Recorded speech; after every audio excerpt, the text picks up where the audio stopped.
Hello, everybody, and welcome to Syniega TV's Tool Time with me, Rich Gibbons. And me, Stephen Old. Rich, I'm already loving the new Tool Time intro video. Thank you, Anne-Marie, for sorting that out. It is very slick. I like it. It's like a proper TV show. So today, in what is our first proper episode of Tool Time, we are very excited for our guests today. So we told you that Tool Time was going to be about cool, exciting, new, innovative things in the world of tools. And that is absolutely what we've brought you for this episode. So we're joined by Amit and Rita from OpenOps. Now, you may well have seen some bits and pieces about OpenOps on social media. They've been making some great noise and waves recently. So thank you very much for joining us. And I will just ask you to do a quick intro for all our viewers. So I'll come to you first, Amit. Thanks for having us, Steve and Rich. It's a pleasure to be here with Syniega. In terms of my background, Rita and I, we were software engineers back in the day working together. It was almost 20 years ago. After that, I personally joined Microsoft, where I had the pleasure of building some of the early Azure services. And after that, also moved to some cybersecurity companies and built on top of AWS, became an engineering manager, etc. And throughout the way, I saw a lot of problems with how you govern your cloud workloads. That's why I decided to start OpenOps together with Rita. And that's basically my background. Nice. Awesome. Rita. Yeah, so thank you so much for having us. Yeah, it's a pleasure to be here. So I'm Rita, I'm the CTO and co-founder of OpenOps. As Amit said, software engineer all my life. We went from a developer, team lead, architect, worked for open source companies, and now we are on this amazing journey of starting OpenOps. Fantastic. I think I did know about your background at Microsoft, but I don't think Rich did. And like the listeners and the watchers know just how much he likes you even more now. I do like a bit of Microsoft. So that is, we'll have to have a conversation later on. That's very exciting. Yeah, so, actually, like one of the services that I was working on was the Azure Data Explorer and the Cousteau query language, which I feel very privileged to have worked on that because I think it's something that people really like. It's like somehow Microsoft is not always good with user experience, but I think with that we nailed the user experience quite well. So yeah, definitely. Awesome. So I'm going to let you introduce OpenOps in a minute, but I'm just going to open up with something I think is really important, and is one of the reasons that me and Rich are so excited about this. OpenOps is an open source project. While there are other elements of it as well, like that is rare in the FinOps space, right? And also you're doing something pretty unique. So you guys have been really both innovative and brave in terms of tackling something in this regard. And I remember when you first told me, I was just like, this is crazy exciting. So I want people just to bear that in mind. Like all the amazing things you're going to hear today are part of an open source product that you could just start using and developing and working on and put it in your environment and stuff. And we've been playing with it internally, really easy to use. So like massive initial kudos for that. But let's get started. Like, what made you guys kind of think this was something that needs building and start this whole project? Yeah, definitely we can share some about that. So throughout our careers, and that's both me and Rita, we saw the same problems where when cloud became very common, very widely adopted, you suddenly realize that everyone can spin up their own resources. And while that was amazing for innovation and for building quickly on top of the cloud platforms, it also brought new challenges with it, namely around governance and how do you make sure that people build the right configurations, that they don't create mistakes that are costly to the organization. And I think at the beginning, it was mostly in security. because we had to convince people that cloud is secure enough to move from on-prem. Somehow in the last years, it's not enough of an issue. Everyone builds on the cloud, all the biggest banks, enterprises, etc. But now cost became a challenge, right? So we saw, and as people that had background in many engineering experts in aspects, including security, we saw how it evolved in security, and we saw that in cost management there are way more gaps compared to the security market. And that's what brought us to start exploring this. And as we talked and interviewed and more and more FinOps leaders and asked them, about, before we started any company, we start with interviewing who you think would be your potential customers. We asked them, like, what are your current problems? How are you currently running your practice, etc. And then we saw that visibility is arguably a space with a lot of good players that do wonderful work there. But then, when you want to take the gap from visibility into action, and you want to, you have anomalies, and you have recommendations, and you have budgets that might be passed, and you want to do all these great things, getting these things to translate to actual tangible changes in the environment, engineers that go ahead and fix problems, that seemed like a huge challenge. So we thought, how can we ship something that helps people do that, and not only solve the visibility gap, but more focus on running their operations? And the more we dove deeply into that, we understood that there's so much diversity in the systems that you need to connect to. There is so much diversity in the way that you want to run your process, that any solution would have to be hyper customizable.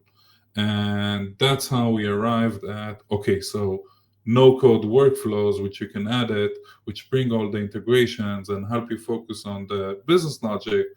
That seems like the right solution for this domain, and seems like, based at least on the first 2 years of our journey, seems like that was a good bet. And so, out of interest, when you started in this journey, did you know you were going to go down the open source route? Was that something that kind of changed in time? Yeah, wow, really? actually, I can share with you my pitch deck You knew all from along. 2 years ago.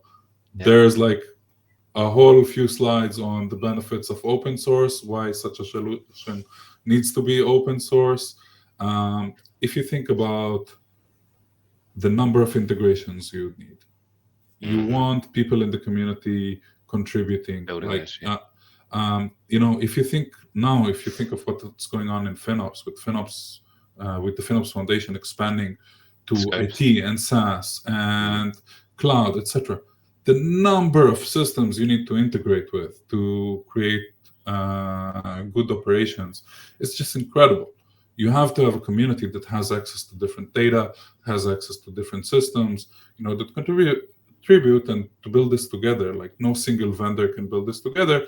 And as well as the automations themselves, we knew that we would want to have a community which is building automations together, discussing these automations, etc. That would make the product so much more useful. And the best way to open a community is to open this as open source and allow everyone to share together. So yes, we knew that this is going to be open source all along, and that's part of our original plan, and even our investors are aligned to that. That's fantastic. I look back at some of the open source technologies that really taken hold. So, like Terraform, I was working for some of the early adopters of kind of cloud and DevOps and stuff, and far smarter people than me in the team in Bastion. We created 30% of the templates for GCP because we needed them, right? And so these things get driven, get added to community and stuff, and it just really drives well. And it's been interesting in the FinOps space. I do come from the open source space a bit more, but that hasn't been the approach. There are a few tools, mainly though in the visibility space, like you talked about, but it is rare. I mean, in the 100 and something products I know of less than a handful that are open source, and none in your space that have gone that route at all. So it feels like a very, very kind of brave and different decision. It's really interesting that was always the plan. I'd wondered whether it was a pivot, but that's really interesting. Yeah, and we saw quite quickly, what I thought was really cool was almost within like 24 hours of the open source kind of launch, people making brand new workflows that were, everyone was like, oh yeah, I need that, and it was almost like people had been waiting for something to appear to enable them to do that. So that was very cool to see how quickly the FinOps community kind of jumped on it. It's very it's a big cool. buzz. Yeah. The best example I What's think even is more our. amazing. Yeah, sorry, go ahead, Rita. What's even more amazing was it's not just that we received contributions on our very first week of launch. Like that was amazing. Like, we always thought, okay, this is the better together story of the community coming together and contributing. And immediately, as soon as we launched, we received contributions from the community, which was like so amazing to see that people really also feel what we felt in making this product, that really people should come together and help build this thing. And and people did. So it was amazing to see. Yeah. I think the best example for that is our integration with Ternary. That was driven by Quilix, Yes. a Dutch MSP that was using Ternary, and they just, within less than a week, they contributed an integration to Ternary. Amazing. Like, Perfect. Yeah. Fantastic. So I'm sure our I keep on saying listeners because I'm just want to do podcasts. Our viewers, I was going to say watchers. What a terrible word. Our viewers would love to learn more and see more. And I know you've kind of got a hands-on demo available. Are you happy for us to flick onto that? Of course. Well, it looks tidy, doesn't it, as a starting point? I do like it when something looks clean. All the compliments are to Rita and the team here. I just talk. I don't build anything anymore. But happy to showcase the system a bit. So, of course, when you land, you have a bit of a direction in terms of how to get started, a few simple workflows that you can immediately implement and see value from.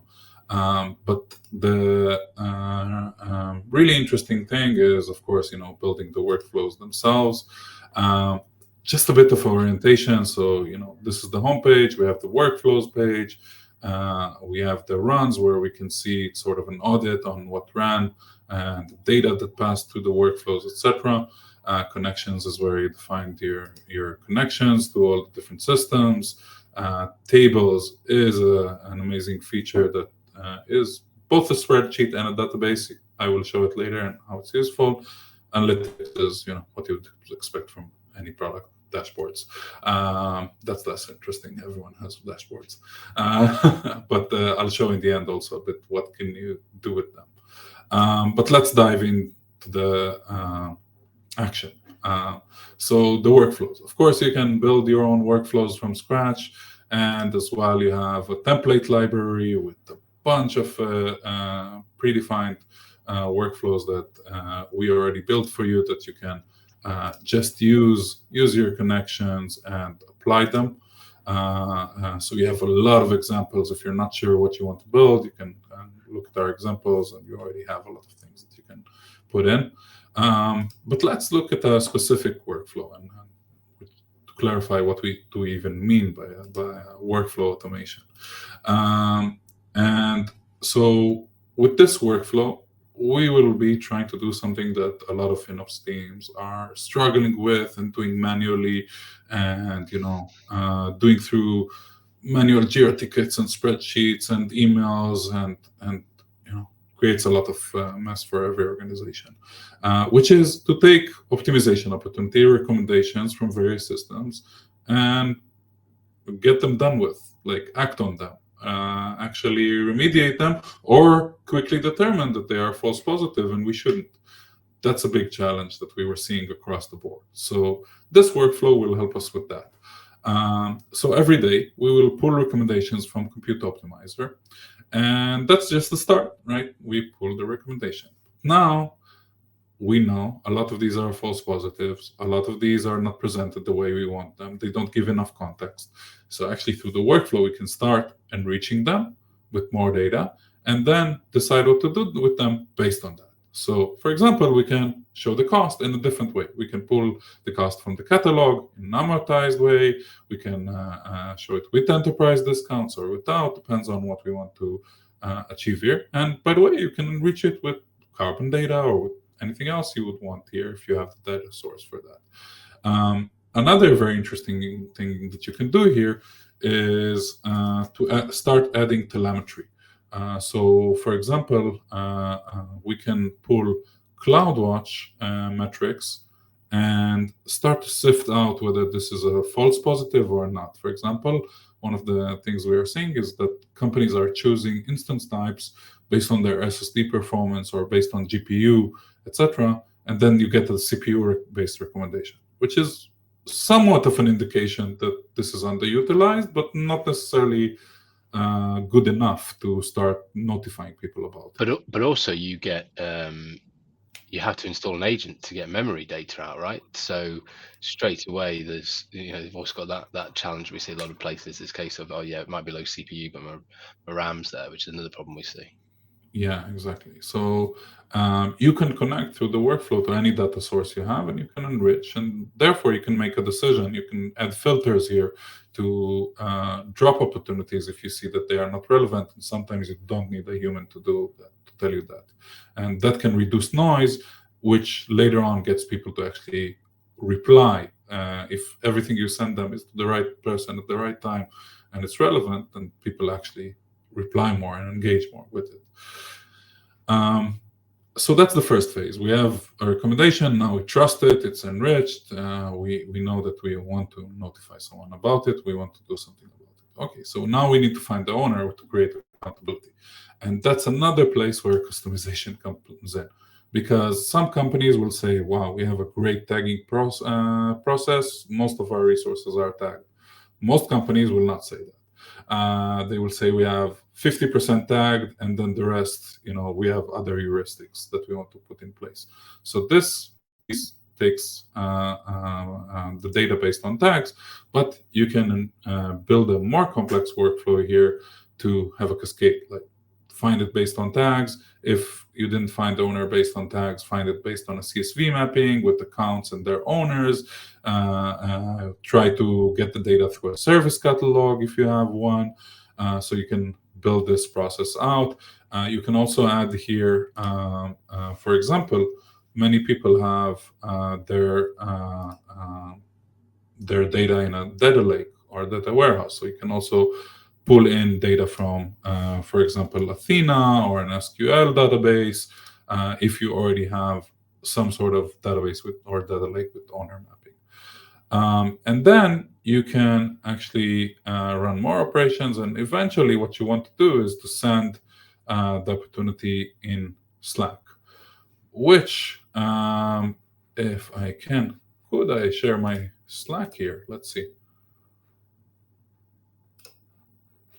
Just a second. Excuse me. Wait. Steve, are you able to show my Slack screen? Yeah. Oh, perfect. So as you can see, we can build custom messages with no code. You can control the buttons you send there. You can control the context in the message. And this is a good example of what that would look like. So you can take the recommendation from a system like Cloudability or Cloud Health or Flexera or other systems, and you can start enriching them. And for example, it's good that you have a detection that every database over 7 days hasn't been connected to in 7 days needs to be acted upon. But whether it's 10 days or 200 days is kind of important. So you want to give that context to the person that is in charge so they can decide what to do. And then you can customize the buttons, so you can do everything with it as well. So that was my Slack. And yes, we can come back to the workflow. And then based on the user choice, you can also act on it. And that's just as an example, just a simple thing of marking something as not applicable and providing a justification. That requires so much manual work today if you don't have this system and you don't have it automated. And here you can just collect it and put it to a table, and that's it. And of course, you can also create a Jira issue. That star here means that this will happen by default. So if someone ignores, that will just create a Jira issue and will update it to the table. And the interesting part is that you can also do a lot of things to remediate. And I think this is where people have like a bit of a cautious perception, let's call it, about automation, because they think like, oh, we are not ready for automation, we don't want things shutting down without any control.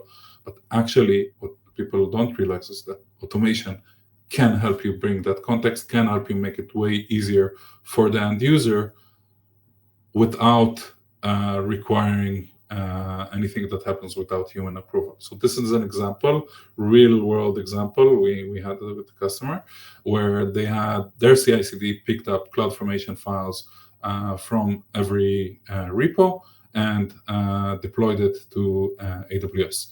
And we are able to find the CloudFormation file where that resource is, delete the resource, and open a pull request. And still, the engineer needs to merge that pull request, but the FinOps at least knows now that there's a pull request associated with it. And we save them a lot of work where if they agree with the opportunity, they can just go to GitHub and click yes, merge it, and that's it. So that's also very beneficial. Steve, I don't like monologues, so I'll stop here and see if you have any questions. Well, I think you make a great point there. And so when I speak to providers and then people's concerns, that remediation piece is a big part of it. Now, there's two things that I used to always ask about the tools. Any tool that said they did any level of automation, I'd say, can you impact my infrastructure as code? If not, you create drift, right? Because I can that kind of organization. So incredible to see that that's actually been targeted here. You can do that, and then you can drive through my workflows. You're meeting me as an engineer where I'm at in my systems. I'm not getting an Excel in my emails, which drives me absolutely bonkers, right? And secondly, just kind of the ability to snooze and the tracking piece built into this. Like when I did my last review of tools as an end user, that was one of my key criteria. Like when someone showed me that they could do that, and I didn't have to now start tracking it, because it's so hard to track the month to month, etc. manually. It's such a pain. The fact that you've already got flows that have got that in, for me, is a big deal, because it is a problem I'm seeing people still have now. Like, how do I properly track not just what's been successful, but what needs snoozing and what's not successful, right? Because often there's business reasons why we can't do this right now, but it's a good idea. There's business reasons we can't do this at all. And trying as a FinOps person to like make sure you don't put that one in front of people again when you're just doing it all manually is just such hard work. So I think that's absolutely fantastic. Wonderful. Yes, we saw in our market research a lot of these problems as well, and that's why we built this tool. So I don't want to go over everything, but let me show a bit of the tables, because I think that's interesting as well. First of all, one great thing that you can do here is start to consolidate all your opportunities into one table. Our tables are, as we said, both a spreadsheet and a database. So you can actually consolidate a lot of data from the workflows, but that data is actionable. You can also react to it. You can also ask people to react to it in a much better way. And that is another layer, basically, of an ability to actually noise reduce and to send people only what's relevant. So, for example, a very common case in the industry is where a single owner might have 50 EBS volumes that are unattached, and what the tools today usually do is send 50 notifications about it or 50 emails about it, and then they get ignored. Then everyone snoozes them and filters it, and no one ever wants to get a notification from that tool again. So we save that by, for example, you can build a workflow that will put all these volumes into a table, send the user a deep link to a table, and say, please mark on this table what to keep and what to delete. And then the user can come in and say, okay, this is, I deleted it myself, or you can go ahead and delete it, or no, I actually want to keep this one, and mark that they finished filling it out, and then the workflow continues. So this is another level where you can save noise. You can make sure that the relevant information gets to the relevant people on time. And of course, you can use it for BU mapping and for a bunch of other things. Yes. I think this is really very neat and tidy. One of the big questions that jumps to my mind, because when I was looking at that flow, I saw there was updating table. Now I've seen how that works. That's very nice. Where does all this live, Amit? like where is this table residing? Is it in a SaaS solution somewhere? Is it in my environment? Like, how does this all work? Yes. So actually, everything we see right now is the open source project, and maybe Rita is the better person to describe how this is deployed. So Rita, if you want to take this. Yeah. So everything that you see here is part of your OpenOps installation. So it's available in the open source. It's not hosted in the SaaS. We don't have any access to this information. So when you take the open source and you install it, you get the tables there. You can load all the workflow information into them, and it stays completely in your environment. Yeah, that's really cool. And yes, of course, if someone wants us to manage the environment, we have a managed offering as well, and we have a lot more capabilities. But what we are showing right now is the open source, and that's completely in your environment. Yeah, this is the kind of thing I would have expected to not be in the open source version, being like really transparent.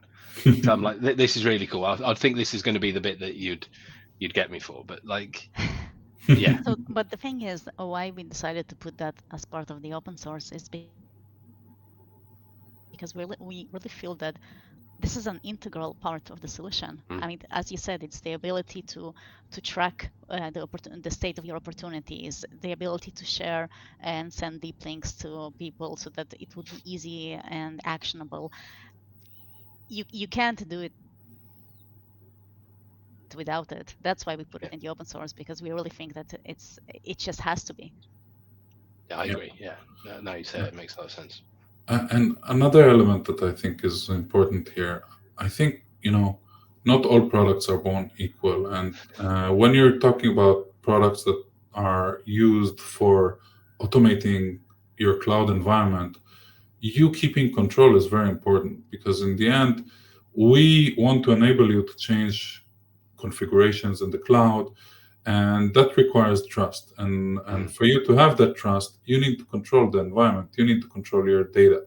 It's not your grocery list where everyone sees you can buy milk, right? It's something that changes your cloud environment, that helps you act on your cloud environment. So you need to keep control of it for it to be done securely. And we know how important that is to enterprises and companies in the world. So we wanted to offer this in this way.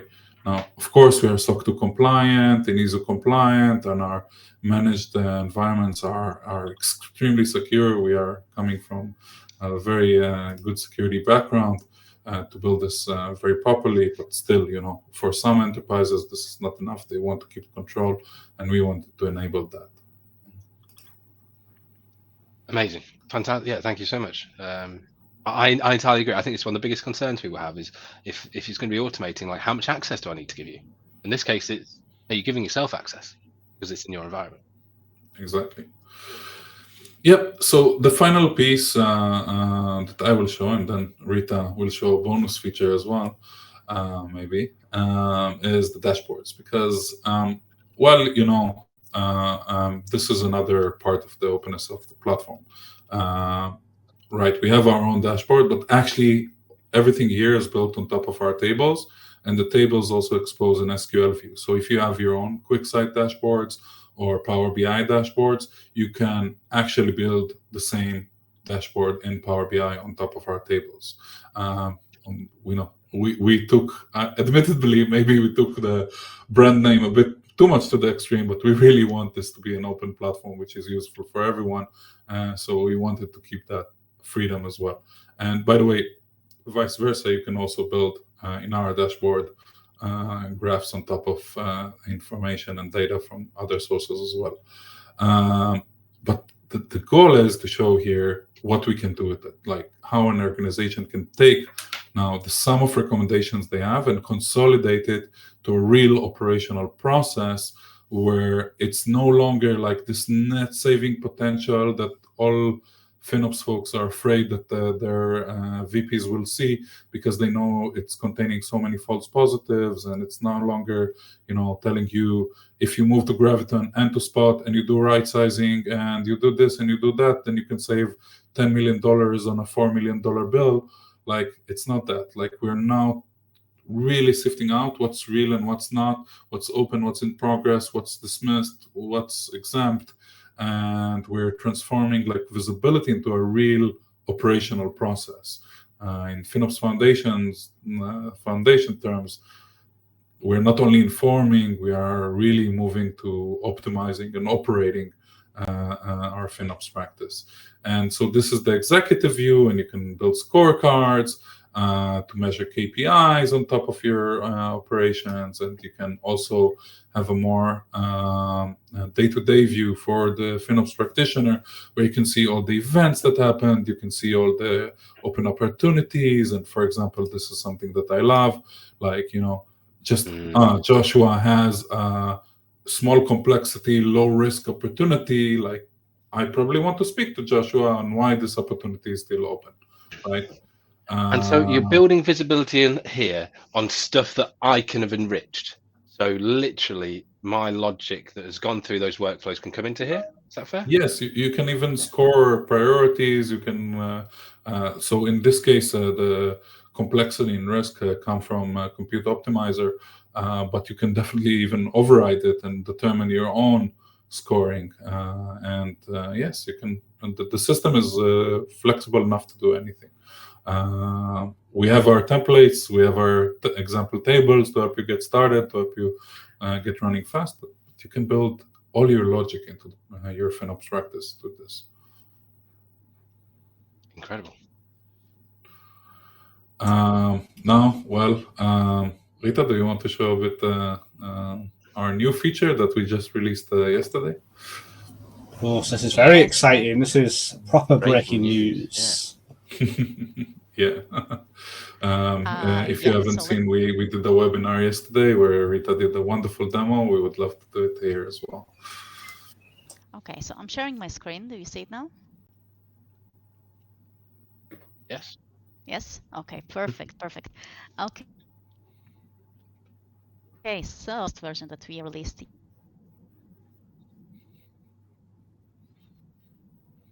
And what we added in this feature is a lot of cool AI stuff, and especially the bring your own AI. So here, starting from this version, if you go to the settings screen, you'll see a new tab where you can go ahead and configure which AI provider your company uses, which model you would like, and then you input your API key. And this is incredibly powerful because it means that all of the data that you're using in the system stays inside your company. We have no access to it, and this is all stays within your organization. Now, how we are using it, I want to show you quickly.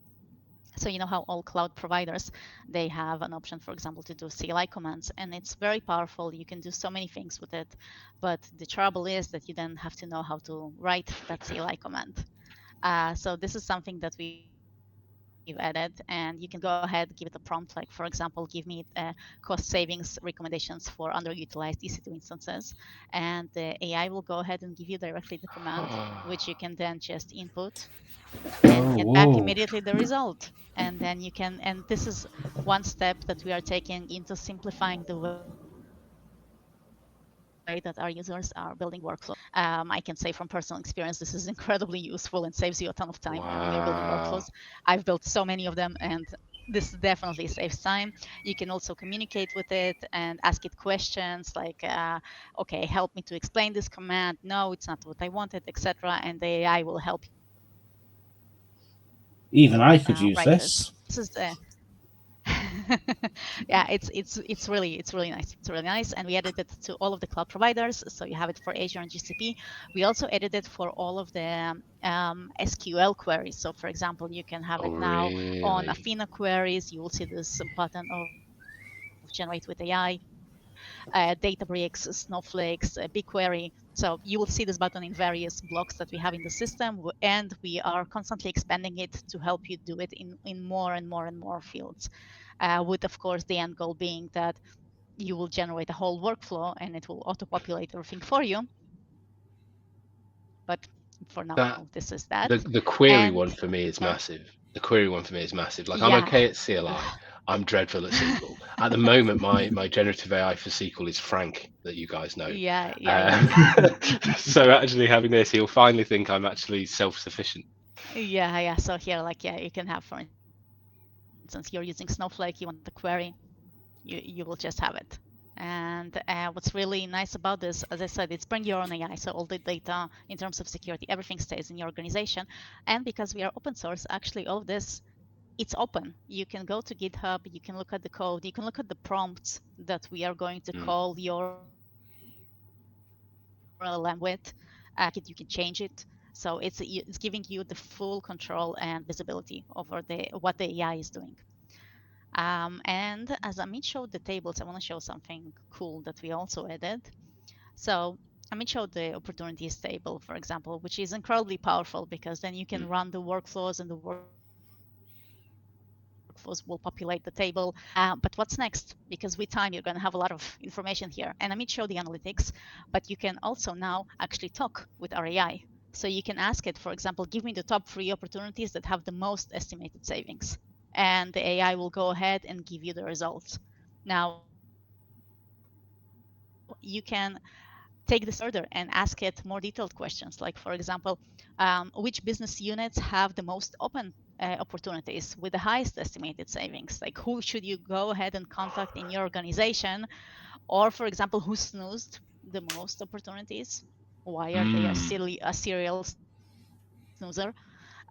Or which opportunity is stale for a long time, and maybe you should go ahead and ping someone to do something about it. So now you have the AI and you can talk with it, and you can also ask it like general questions. Like, for example, you can ask it FinOps questions if you want, it will answer. You can ask it the documentation questions, like, FinOps have an integration with Databricks or Snowflake? Yes, it does. You can also ask it technical questions, like, for instance, why my Slack interactions don't work. Slack interactions is what you have, what Amit showed, that you're sending the message on Slack. And there are some technical tech support here that eventually, takes you to our documentation to get you more help. So like, this is really incredibly useful. We had great feedback already from early users that they found it super helpful. So Yeah, I think it's I think it is going to be super helpful. The only concern to me is that now, like, people will be able to find out the serial snoozer that I am. Yeah. That's going to become the new thing yes, now. No one's going to want to be a serial snoozer. yes, Yeah, definitely. In now other context, my wife is very mad at me for being a serial snoozer, but you really are. I know that too. So, and by the way, so Amit showed the analytics now.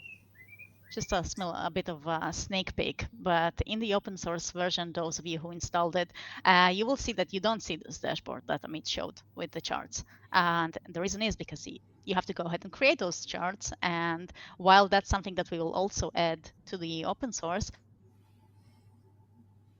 right now in the open source, you can already go ahead and edit the dashboard and customize it. And very, very soon, you will also be able to tell the AI to generate the dashboard for you. So this Nice. is coming up soon, and then you can say, "Give me the charts of my top 10 serial snoozers," and then send that report to everyone in the Amit, organization, Steve, Rich. Yeah, and everyone will know. So yeah. yeah. there we go. Well, absolutely incredible. Um, I, when you said to us beforehand there was going to be some AI updates, I didn't expect them to be that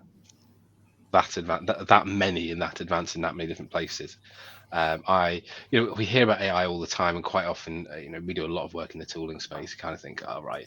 So basically, it's an algorithm that they're now calling AI, and it's a bit of a gimmick.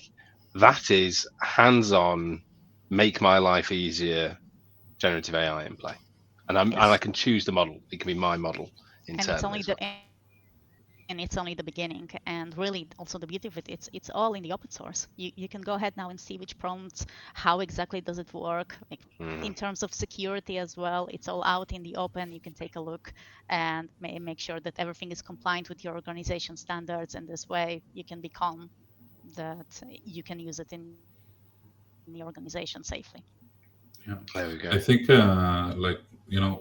our reasoning for releasing this was that this is, I mean, there are so many companies out there shipping AI, proprietary AI, but there are so many problems with that, right? Because enterprises now invest so much in making sure that data is segregated, that their privacy is capped, and AI infrastructure, is just maturing to do these things. So if an enterprise already solved that problem internally, we want to enable them to connect their AI rather than consume ours. Now, that's not to say that we won't be releasing our own models. Of course we will, because for some challenges, you do need specialized data and you do need fine-tuning, etc. But for generating CLI and SQL commands, or for querying an existing data structure, or for any other general question that you have to ChatGPT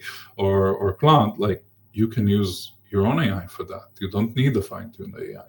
So that's why we chose to build it this way in the open source. And yes, of course, we will be releasing some specialized models and fine-tuned models in the future as well. But for this phase, we thought this is incredibly useful, and it doesn't need to be a fine-tuned AI. It can be ChatGPT or Claude or any other provider. Fantastic. I'm just conscious of time. We normally don't run this long, but there was so much fantastic stuff. I don't care.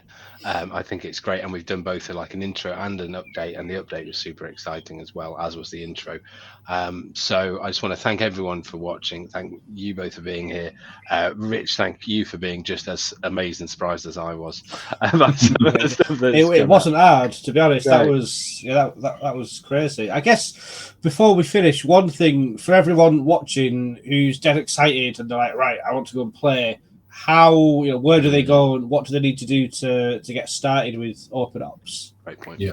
So So just an invitation go as ahead. well to all of you, please, our dear viewers. Come, if you tried the product, please come and join our community and give us product Yeah, join feedback. us I up. mean, this is all it. The product is getting better and better with each version, thanks to the feedback that we get from the community and the amazing feature requests that we get, bug reports. I mean, it all helps us so much. So please, if you try out the product, come and find us in the community to give us that feedback. And the way to get started is, so you can go to where should we go? I mean to the GitHub. I imagine if you go just to GitHub. github@openops.com, and or just go to GitHub and write OpenOps, that you will also find us there. And you will find in our docs.openops.com, you will find all the installation guides on how to get started. Amazing. Yeah. And of course in our openops.com, there are all the links. Rich is going to find it now, seeing if he can install it on our incredibly that's locked my down weekend machine. sorted. There we go. Well, once again, thank you everyone for watching. Thank you guys for sharing so much with us. I think people are going to be really excited, and we hope to get you on again soon for an update for the next amazing thing that you guys add to the platform. Thank you, Rich and Steve, for hosting us. Thank you. Thank you very much. Cheers. Bye.